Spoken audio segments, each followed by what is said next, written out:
भारत प्राचीन काल से ही एक बहुधार्मिक, बहुसांस्कृतिक और लोकतांत्रिक देश है, जहाँ पर धर्म किसी भी व्यक्ति की आस्था का विषय है। इसी संदर्भ में धर्मांतरण यानी रिलीजियस कन्वर्जन एक संवेदनशील सामाजिक और राजनीतिक मुद्दा रहा है। इस पर समय समय पर देश में बहस होती रही है। भारत में धर्मांतरण होना क्या है, आइए विस्तार से समझते हैं। धर्मांतरण का अर्थ है किसी भी व्यक्ति द्वारा स्वेच्छा से या किसी दबाव, प्रलोभन अथवा भय के कारण अपने वर्तमान धर्म को छोड़कर किसी अन्य धर्म को अपना लेना। भारतीय संविधान का अनुच्छेद 25 प्रत्येक नागरिक को धर्म को मानने, आचरण करने और प्रचार करने की पूर्ण स्वतंत्रता देता है। लेकिन कहा जाए तो यह स्वतंत्रता सामाजिक व्यवस्था, नैतिकता और स्वास्थ्य के अधीन होती है। इसी बात से यह सवाल उठता है कि क्या प्रचार के नाम पर जबरन या लालच देकर किया गया धर्मांतरण संविधान की भावना के अनुरूप माना जाए या नहीं। वर्ष 1947 से वर्तमान तक भारत में धर्मांतरण की स्थिति पर एक नजर डालें तो भारत के विभाजन के दौरान बड़े पैमाने पर धार्मिक आधार पर जनसंख्या का विस्थापन हुआ था। इसके बाद मिशनरी गतिविधियां मुख्य रूप से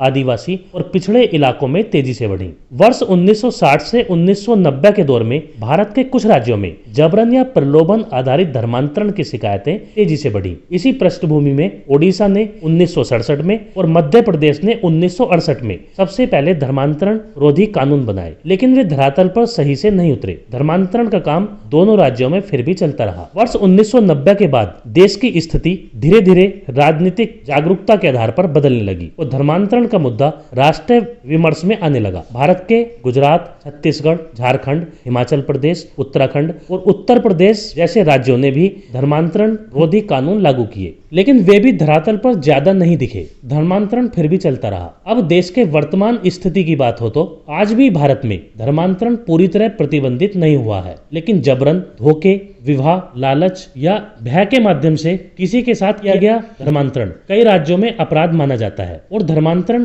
कराने वाले पर सख्त कार्रवाई भी होती है। फिर भी कुछ क्षेत्रों में अवैध धर्मांतरण के आरोप और सामाजिक तनाव की घटनाएं अब भी सामने आती रहती हैं। धर्मांतरण रोधी कानून भारत के लिए बहुत जरूरी क्यों है? संविधान का अनुच्छेद 25 देश के प्रत्येक नागरिक को धार्मिक स्वतंत्रता देता है, लेकिन यह किसी को जबरन धर्म बदलवाने का अधिकार भी नहीं देता। देश में ऐसे कानून इस संतुलन को बनाए रखते हैं। जबरन या सामूहिक धर्मांतरण से समाज में अविश्वास, टकराव और हिंसा की संभावना अधिक बढ़ जाती है। गरीबी, अशिक्षा और बीमारी का लाभ उठाकर भी धर्मांतरण की घटनाएं सामने आती हैं। कानून ऐसे शोषण को भी रोकते हैं। भारत की विविधता ही उसकी शक्ति है। अनियंत्रित धर्मांतरण सामाजिक ढांचे को अस्थिर भी कर सकता है। अगर भारत में धर्मांतरण ऐसे ही चलता रहा तो भविष्य में क्या होगा? यदि जबरन या प्रलोभन आधारित धर्मांतरण अनियंत्रित रूप से जारी रहा तो इसके गंभीर परिणाम हो सकते हैं। सामाजिक विभाजन बढ़ेगा, धर्म के आधार पर समुदायों के बीच दूरी और तनाव बढ़ सकता है, कानून व्यवस्था की समस्या बढ़ेगी,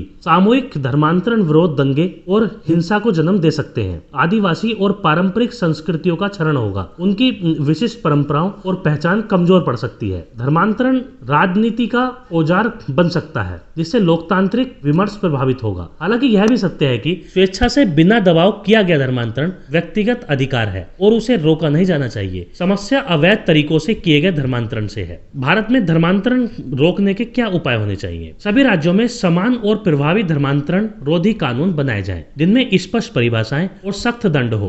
कानून का उपयोग किसी धर्म या समुदाय के खिलाफ न हो, बल्कि केवल अवैध गतिविधियों पर हो। लोगों को उनके संवैधानिक अधिकारों और कर्तव्यों के प्रति जागरूक किया जाए ताकि वे धोखे में न आए। गरीबी, अशिक्षा और बेरोजगारी धर्मांतरण के बड़े कारण हैं। विकास योजनाओं से इन्हें कम किया जाए। विभिन्न धर्मों के बीच संवाद और आपसी सम्मान को बढ़ावा दिया जाए, जिससे अविश्वास कम हो। स्वैच्छिक धर्मांतरण की प्रक्रिया को पारदर्शी बनाया जाए, जैसे पूर्व सूचना और प्रशासनिक निगरानी। भारत में धर्मांतरण अपने आप में अपराध नहीं है, लेकिन जबरन, लालच या धोखे से किया गया धर्मांतरण न केवल असंवैधानिक भावना के विरुद्ध है, बल्कि सामाजिक सौहार्द के लिए भी खतरा है। धर्मांतरण विरोधी कानून धार्मिक स्वतंत्रता को समाप्त करने के लिए नहीं, बल्कि मानव गरिमा, सामाजिक संतुलन और राष्ट्रीय एकता की रक्षा के लिए आवश्यक है। एक सशक्त, शिक्षित और समावेशी भारत ही इस संवेदनशील मुद्दे का स्थायी समाधान प्रस्तुत कर सकता है।